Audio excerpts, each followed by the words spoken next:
Neal, thanks for joining me this afternoon. We're into the second week of pre-season now. Just explain to us how it's been so far.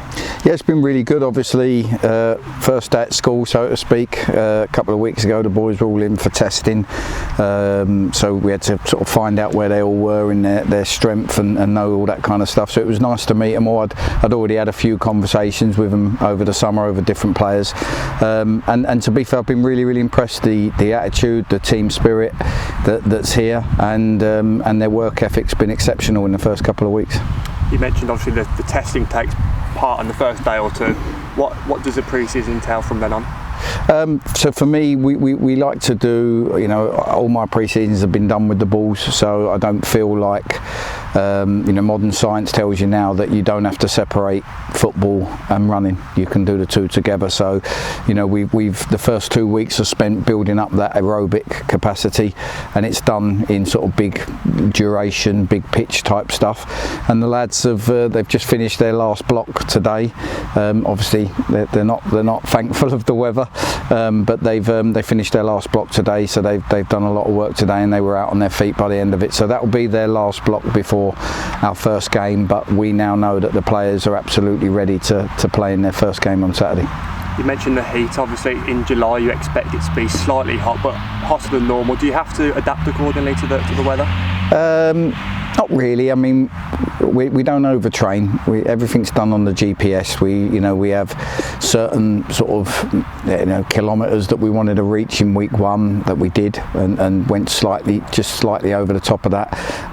So we've got it all regulated. So we're very conscious of not undertraining, not overtraining. Both of them will lead to injuries, and we're trying to get it spot on. And so far it's been really good. So the heat is what it is, but you don't need double sessions. You don't need the lads to be out there all day to get what you want out of the sessions. Let's touch on the new faces, and in particular the two newer ones in terms of Harry and Matt. What do they bring to the setup? Well, I had to have Harry in at Notts County last season for 2 weeks. He was due to sign for us, and for whatever reason with Sheffield United we had problems and we couldn't get it over the line, and he ended up having to go back. But in that 2 weeks he played in a behind closed doors game for me, and obviously played and trained with us for 2 weeks. And me and Greg were exceptionally impressed with him back then, and we thought if we could have a nibble and try and get him this summer, we thought he would give real competition in that left back spot. Likes to get forward. He's got a wand of a left foot. A proper athletic left back that fits the modern day way of playing.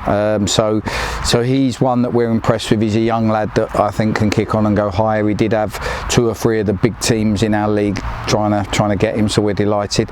Matty Preston's one that Greg's obviously had at Mansfield when they nearly won League 2.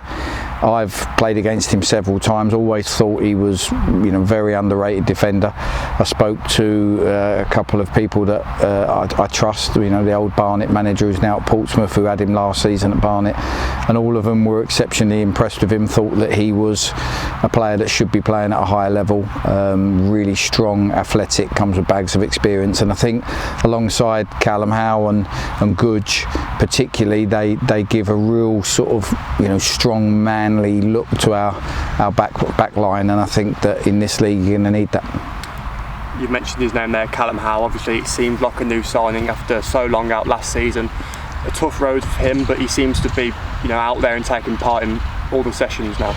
Yeah, so the first thing I did when I sort of took over the job was I had regular meetings to see where the long-term injuries are. I think if you look at the time it was Callum Howe, Alex Goodyear and Jamie Osborne. You look at them 3 players, and they're 3 players you want back in and around your squad. So that was my first sort of task really while we was doing recruitment and doing some bits and bobs with the training ground, was to get set on them.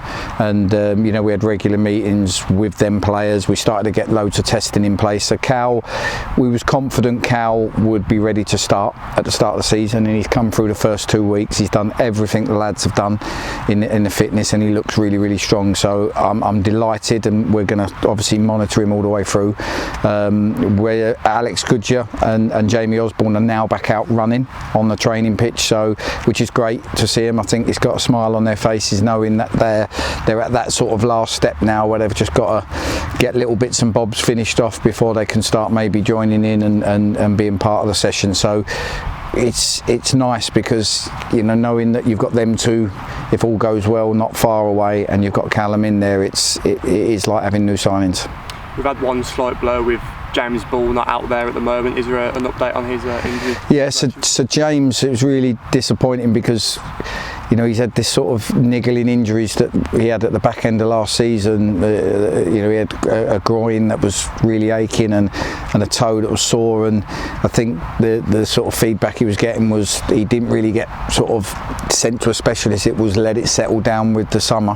4 weeks into the summer, it hasn't settled down, and then we've had to pick up the pieces, which, you know, maybe we could have gone back a little bit and started the process early. So with that, we sort of walked into it, and he's now seen a couple of people. He's had a hernia op, so that's 4 weeks in itself to get him back fit from that, but he's also got an injection booked for his toe, which he's going to need probably 4 to 6 weeks to get over that. So we're probably looking at least, you know, another sort of 5 weeks before he's back on the training field.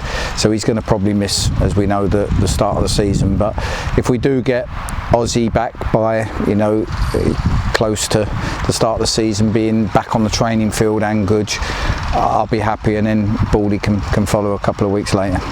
The games are coming thick and fast around the corner now, and obviously Banbury on Saturday, so you get the match day experience back into the players' legs. How do you approach the weekend's game? So we like I mentioned before, we're looking at a few different systems across the pre-season, just making sure we're ready, you know, for whatever ones we need to, you know, deploy during the season. So we started work on one, we've worked hard on 2 weeks. The lads are getting it now, they're really sort of flowing with it. So, you know, that pre-season, I don't ever really sort of come away and say it's just all about minutes in legs. I want to try and create a winning habit.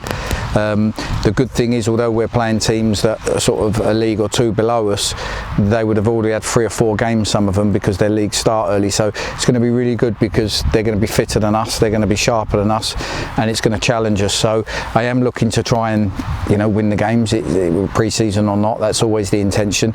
But to see whether the boys are taking on the information, we've only really focused with the ball. We haven't done without the ball.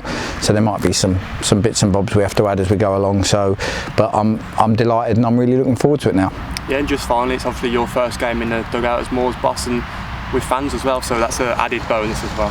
Yeah, absolutely. You know, we've all missed the fans. I think it's only when we started to get them back, the back end of last season. Obviously, unfortunately, I was out of work at that point, so I never got to really experience it. But I certainly went to a couple of games, and the feeling was so much nicer. And football, the fans are the heartbeat of every club, and football's not the same without them. So, you know, fingers crossed, this so-called third wave, we get it under control, everyone's sensible, and we do the right things, and you know, we don't have any interruptions going forward now, and we can have fans in full capacity all throughout the season, and look forward to welcoming them to the home games.